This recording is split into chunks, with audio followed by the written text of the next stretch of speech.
سلام، من دکتر محمد بانشانی هستم، جراح دندان پزشک. امروز قصد داریم یک کار جالب توی دندان پزشکی با کمک لیزرها رو بهتون نشون بدیم.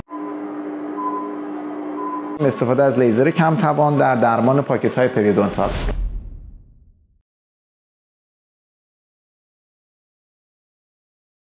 پاکت های پریودونتال رو خیلی ملموس‌تر بخوام توضیح بدم، زمانی که لثه ها و محل اتصال لثه و دندون عمیق‌تر میشه و معمولا خونریزی های لثه‌ای وجود داره و شما رو از شرایط خونریزی هنگام نخ دندون یا مسواک زدن یا کنترل بهداشت براتون سخت میکنه.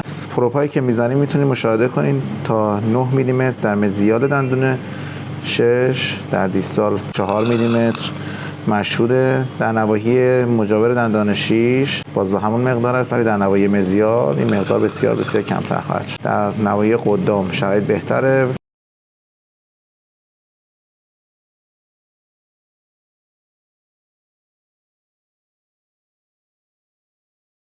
ما خیلی استپ بای استپ با درمان محافظه‌کارانه جلو رفتیم، یعنی در قدم اول درمان‌های کامپوزیت ونیر نامناسب قبلی رو ریموو کردیم. البته یه نکته بهتون بگم که خیلی مهمه، همکاری بیمار و سطح رعایت بهداشت و فالوآپ‌های متعدد ایشون خیلی کمک کرد و واقعا اگر این شرایط و این طرح درمان بدون کمک ایشون اصلا امکان پذیر نبود.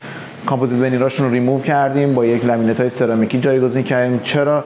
به خاطر پوزیشن و موقعیت شغلی بیمار اصلا نمیتونستیم کاری بکنیم که زیبایی سلامت دندوناشون به خطر بیفته و اینکه حالا شرایط بیمارمون باثبات شده و اینکه مقدار زیادی از راه رو پیش رفتیم.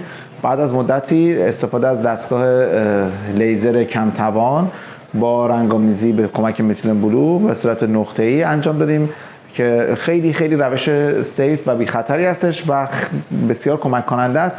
ما از دستگاه لازوترونیکس استفاده کردیم، طول موج 635 نانومتر و با تیپ های مخصوص پریودونتالش از قسمت فوتوبای مدولیشن.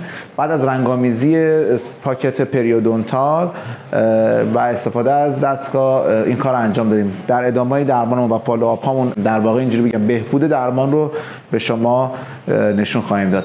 مرسی.